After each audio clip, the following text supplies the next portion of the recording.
have another audience question. Beth Miller has a question for both candidates. Good evening. Perhaps the most important aspect of this election is the Supreme Court justice. What would you prioritize as the most important aspect of selecting a Supreme Court justice? We begin with your 2 minutes, Secretary Clinton. Thank you. Well, you're right. This is one of the most important issues in this election. I want to appoint Supreme Court justices who understand the way the world really works, who have real-life experience, who have not just been in a big law firm and maybe clerked for a judge and then gotten on the bench, but maybe they tried some more cases. They actually understand what people are up against, because I think the current court has gone in the wrong direction.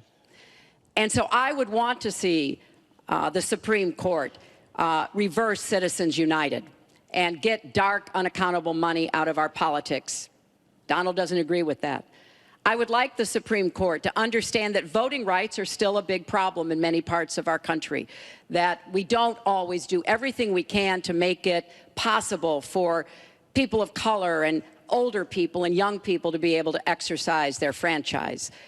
I want a Supreme Court that will stick with Roe v. Wade and a woman's right to choose, and I want a Supreme Court that will stick with marriage equality.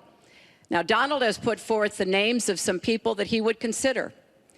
And among the ones that he has suggested are people who would reverse Roe v. Wade and reverse marriage equality. I think that would be a terrible mistake and would take us backwards. I want a Supreme Court that doesn't always side with corporate interests. I want a Supreme Court that understands because you're wealthy and you can give more money to something doesn't mean you have any more rights or should have any more rights than anybody else. So I have very clear views about what I want to see to change the balance on the Supreme Court. And I regret deeply that the Senate has not done its job, and they have not permitted a vote on the person that President Obama, a highly qualified person, they've not given him a vote to be able to have the full complement of 9 Supreme Court justices. I think that was a dereliction of duty. I hope that they will see their way to doing it, but if I am so fortunate enough as to be president, I will immediately move to make sure that we fill that. We have 9 justices Secretary and they get to work on behalf of our people. Thank you. You're out of time, Mr. Trump. Justice Scalia, great judge, died recently, and we have a vacancy. I am looking to appoint judges very much in the mold of Justice Scalia. I'm looking for judges, and I've actually picked 20 of them, so that people would see, highly respected, highly thought of, and actually very beautifully reviewed by just about everybody, but people that will respect the Constitution of the United States. And I think that this is so important. Also, the Second Amendment, which is totally under siege by people like Hillary Clinton. They'll respect the Second Amendment and what it stands for, what it represents.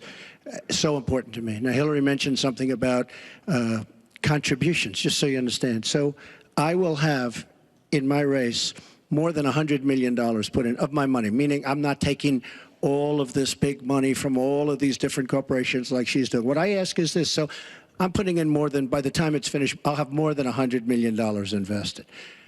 Pretty much self-funding mine. We're raising money for the Republican Party, and we're doing tremendously on the small donation, $61 average or so.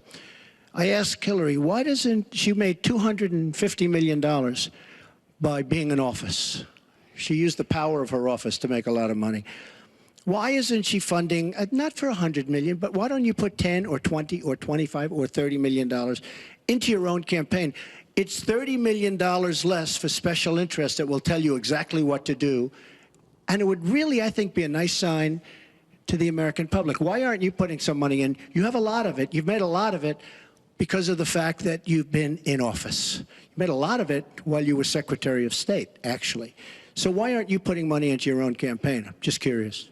Well, thank you very much. Thank you. We're going to get on to one more question. The question was about the Supreme Court, and I just want to quickly say, very quickly, I respect the Second Amendment. But I believe there should be comprehensive background checks, and we should close the gun show loophole and close the online loophole. We have one more question, Mrs. Clinton. As we possibly can.